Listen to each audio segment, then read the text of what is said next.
Hey you guys, okay, so this video is going to be, as you can tell from the title, my 16 and pregnant story, how I told my mom, and also how I met my husband, because I'm basically gonna tell you that anyway, I guess, to tell you how I got pregnant or whatever. Okay, so 5 years ago, my dad passed away. I was 14 and in 8th grade. I was an only child, so it hit hard, but I didn't take it as hard, I guess you can say. I didn't cry. It was like if nothing happened. After the funeral, I went straight back. I went straight back to school. The teachers were like, "Well, why aren't you at home? You know, you could take a few days off if you like." And I said, "No, I'd rather be at school." I would rather be at school because at home it was just me. Because my mom went back to work because she couldn't really be home either. So we both decided just to go back to our regular schedule, which is school and her job and stuff like that, because we wanted to be around people we cared about. We wanted to be around, like, we just didn't want to think, I don't know, I guess it was just a hard time for both of us, and we just wanted to try to move on. But like, my dad, I'm not gonna start to cry because, yeah, it's crazy, because like, now that I think about it, I cry sometimes to my husband that I miss him so much, that I wish he was here to see his grandson. But I know he's watching him from above or whatever, but I just wish he was physically here. But yeah, every time I talk about him, I start to cry. I guess since I was an only child, he was just that much closer to me. I was always with him. I was a tomboy growing up, and my dad was a joker. He would joke about everything, and like, he would joke that I was lesbian or whatever, but like, he wasn't like against lesbians or whatever. Like, he was just joking around like that, you know, like, he's you're gonna be with the girl, da, da, da. And it didn't turn out like that, obviously, but okay, I didn't plan on crying, but how do you call it, I don't know, he was just an amazing guy. I love him to death. I will insert pictures of him when I was younger at the end. I will insert pictures this time. But yeah, he passed away, and then me and my mom stayed in Texas, that's where I'm from, for he died in May of 2008, and in September, like a few months later, we decided to move. Well, my mom decided to move to Tennessee. I didn't want to move. I wanted to stay with family and finish school in Texas, but I had to follow my mom. Let's see. Right after my dad passed away, I would talk a lot. This is kind of weird. I would talk a lot on these phone chat lines that we would call, and there's like chat rooms and stuff like that, and you could talk to people. There's also this other one. I don't remember what it's called. I don't even remember the number. But that's where I met my husband. And how do you call it? We would talk on the phone. And after my dad passed away, I guess kind of got serious, sort of, over the phone. And then he started talking to my mom. And then those months passed, and then we moved Then I went to Tennessee. Then I started school. And then it was weird. But I made friends kind of fast actually, which I think was kind of cool. Okay, so anyway, I finished my freshman year in Tennessee, and then I was still talking to my husband, who was my boyfriend at the time, on the phone, and he asked if I could go visit him for the summer, and my mom agreed, and I went for the summer. It was alright. It was kind of weird because he was like my first official boyfriend, and it was, I don't know. I was shy. I'm a shy person, and um, I was shy. I was like not wanting him to get near me for some reason. I don't know, but yeah. Um, yeah.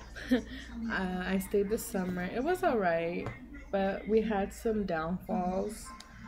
Um, like the people he was living with, I guess they didn't like me because I was overweight, and I don't know. I guess they got to him, and I got sent back with my mom.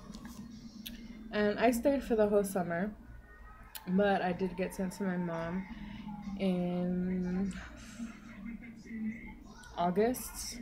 In August, I went May 31st, and I got sent back in August. We were talking to on the phone even after I left, and we were talking about getting back together. I missed him. I did miss him a lot, and I told him that I missed him a lot, and he said he missed me too. And then he decided to come for me. I moved back with my mom. She wasn't in Tennessee anymore. She was in North Carolina, and I don't know if it's closer or further, but he was in she was in North Carolina with my other cousin, and so yeah, he went for me. He came. He left his job here in Florida. He was in Florida. He was in Florida the whole time we started talking. He's been in Florida. Um, how do you call it? He went for me. He quit his job.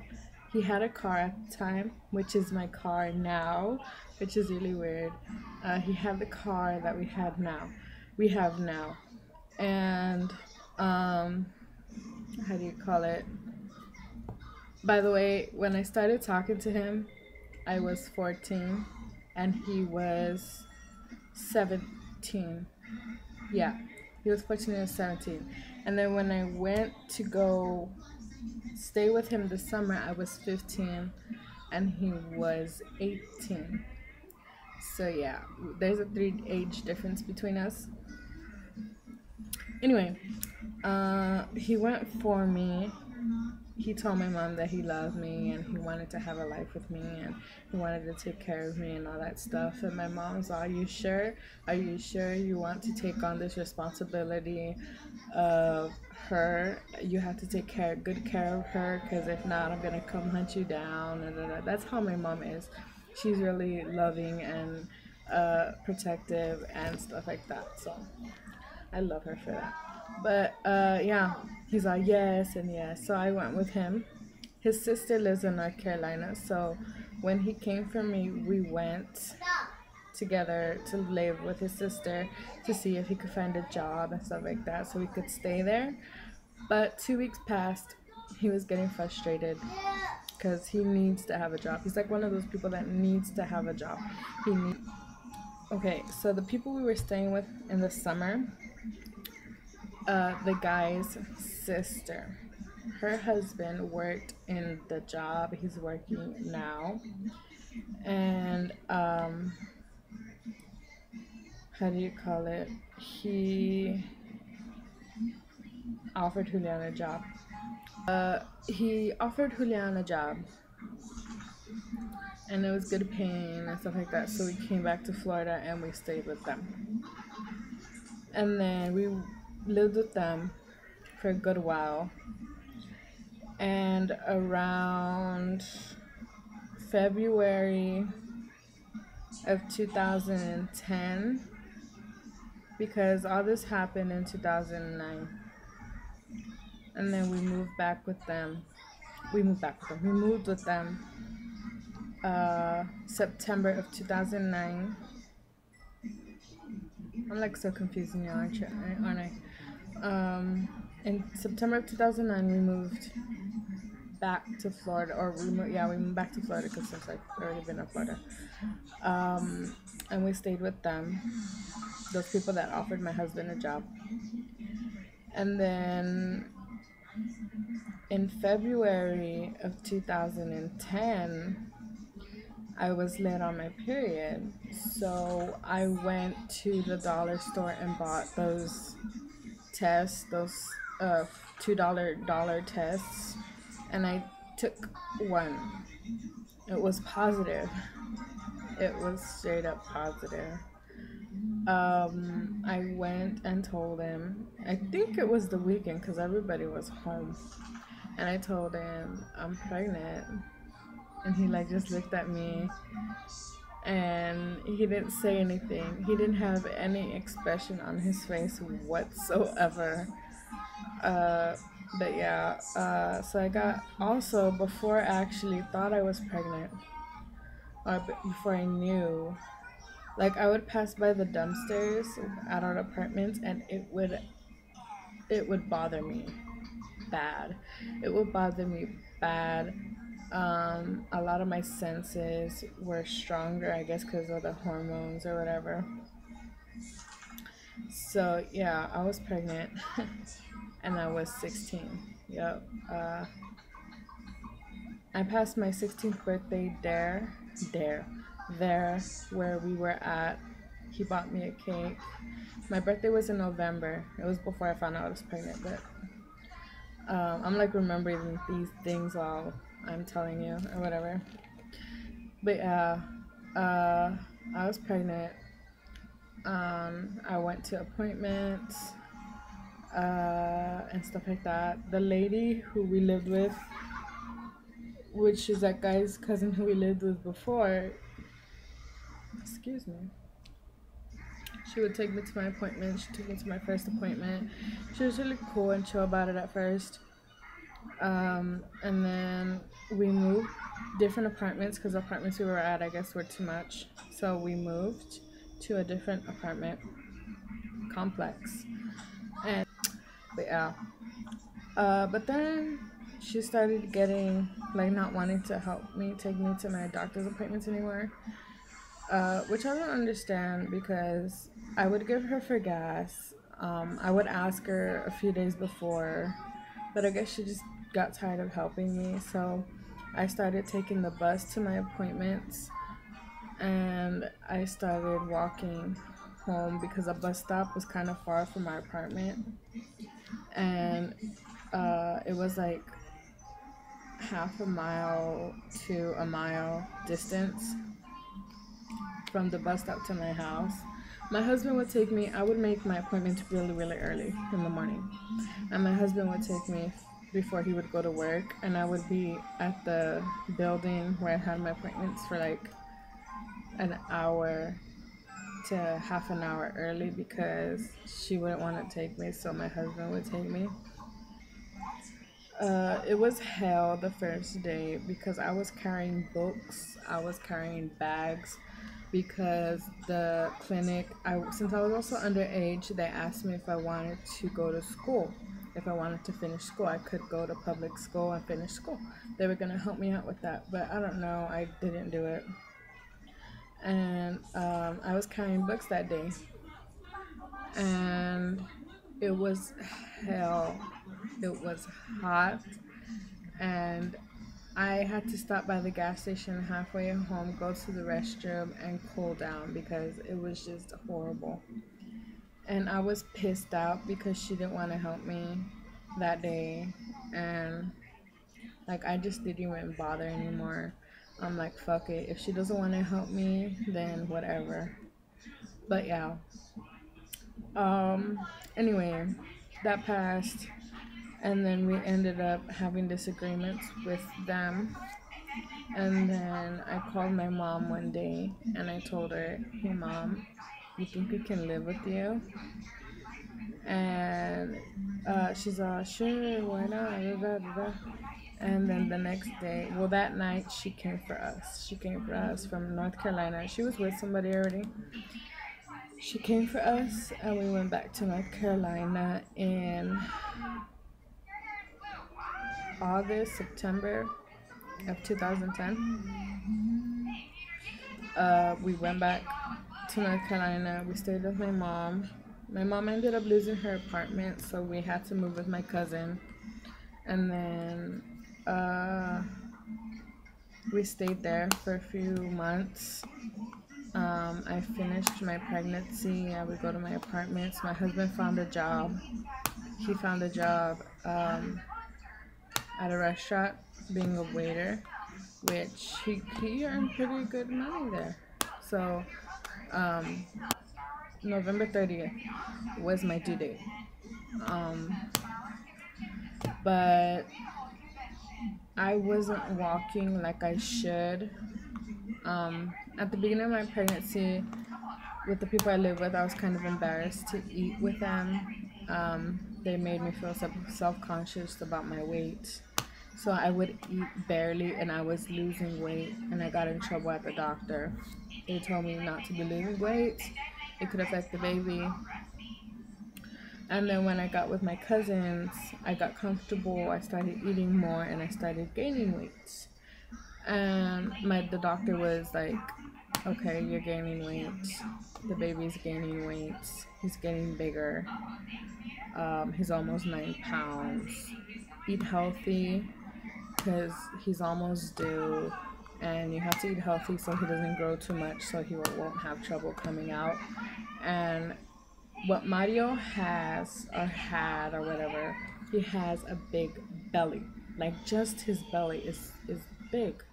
And they told me that there is a chance that if I had him natural, he would get stuck halfway. But it's like, what? But yeah, anyway. Like, we've always... Okay, so I'm gonna cut off myself over here real quick. We've always been good financially. My husband has been working since I met him. So financially, we're good. Like, we're okay. We have enough to pass by. We're not starving. We're not homeless. We have a good lifestyle right now. We've always had a good lifestyle. We've always had it okay and good. So, like, money was never an issue. Like, I think that I have it easy compared to other teens that are living with their mom.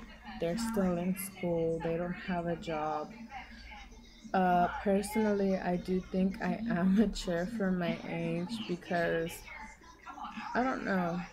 Like, I don't see things like other teens. I don't like to go party. I don't find it necessary to go party. I have fun with my husband, with my son, just going out for a walk, just going to the store. I'm just not that type of person, but I don't know. That's just how I see things. I just lost where I was. Oh yeah. On November 20 something, I was admitted into a hospital because I was having high blood pressure, and they were scared I was gonna get preeclampsia or whatever. So I was admitted into a hospital. When I got there, I got an IV put in. And then a day or so later, they added Pitocin, which wasn't working because I wasn't dilating whatsoever. And then they added like this little strip in my cervix to help me dilate for 2 days. Nothing happened. Nothing happened. And then the doctor was like, well, if you want, we can do a C-section, because I was freaking out because I wasn't dilating. I wasn't. I was like 2 days past my due date, I think. I think my due date was November 27th. I don't remember. But I know I was a week past my due date. And they're all, do you want a C-section so we can prep you and all that for tomorrow? And I'm okay, fine. Because I was scared he wasn't going to come out because I wasn't dilating. He was bigger than he was expected to be, I guess. And then, yeah. So I just decided to have a C-section. So December 2nd of 2010 at 11 o'clock, I was told to get ready to go to the operating room. My husband was given an outfit to wear while he was with me in the operating room. And then I got prepped. I got sent to the operating room. They put in the epidural and that stuff to numb me from the waist down. And it felt like a hot sensation. I didn't feel the needle. I just felt a hot sensation. After they were done, I laid down and they started prepping my belly for C-section. When my husband came in, I was already cut open, and they also had me tied down from my arms because supposedly they say so I don't have the feeling to grab. So they tied me down, and then yeah. So my husband thought like all this is open because he said it was like all folded. I don't know, and he took he was cutting and cutting. He was next to me. And then as soon as the baby was out, as soon as Mario was out, I heard the cry. I started bawling. They didn't show me the baby. They cleaned him up and they took him to the nursery. My husband followed the baby. And the nurse, he was a guy. I was crying, I was tearing up, and he cleaned the tears, and he's all, are you okay? And I'm like, yeah. And he's like, I hope you're crying of tears of joy. And I'm like, yeah. And so I was there. They closed me up, and then they put me on another bed thing, and then they rolled me into the I don't know what it's called, like a pre-resting room where you just wait for a little bit while they prep your room. So I was there. I couldn't stay awake. I was falling asleep, and they brought the baby. My mom and her boyfriend were there, and my husband was there. He carried the baby. I'll get pictures of all that too. But yeah, this is a long video, but I'm not gonna cut anything out. So yeah, that's pretty much what happened when Mario was born. I left. It happened on a Thursday, and I left on a Saturday. He was born December 2nd, 2010. So yeah, after Mario was born, we stayed with my cousin for a month, and then in January we came back to Florida with the same people that we had a disagreement with, and then we stayed with them for a few more months, actually for 3 months, because they ended up moving to another apartment. And then at that apartment, we weren't on the contract, so the owners told us to move. So either we move or everybody had to move. So they told us we have to leave. So I ended up staying with my friend. I was supposedly just gonna stay 3 weeks, and we ended up staying the rest of the year. So from March 2011 until January of the following year we stayed. So January 1st, like that whole time I stayed with my friend. Her grandma had an extra room, so we stayed there. We stayed there for about 9 months. It's a long while.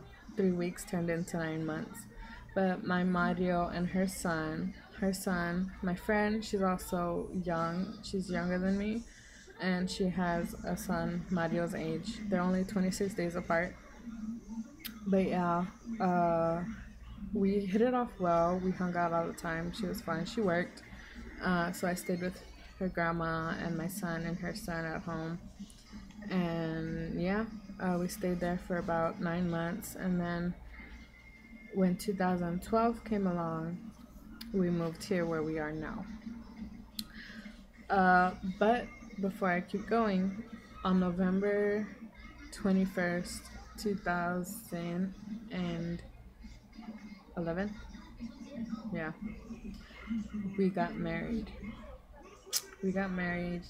And we went to the courthouse and we got married, and that's when I turned into Miss Diana Marie Bautista.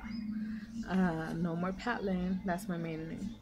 Oops, I just told you all my name. Oops, don't search me. No, I'm just kidding. I don't care. So yeah, that's when I turned into Miss Bautista.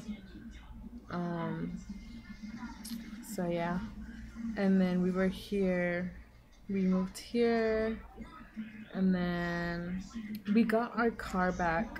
Okay, let's talk about my car for a little bit. He sold our car, and then we were carless, and then it went to that lady we were living with second time. She had it, and then they sold it, and then they got it. Somebody close to him got it. Some of his friend got it back, and then we got it, but then we sold it to who we live with now, Julian's boss. We sold it to them, and then about a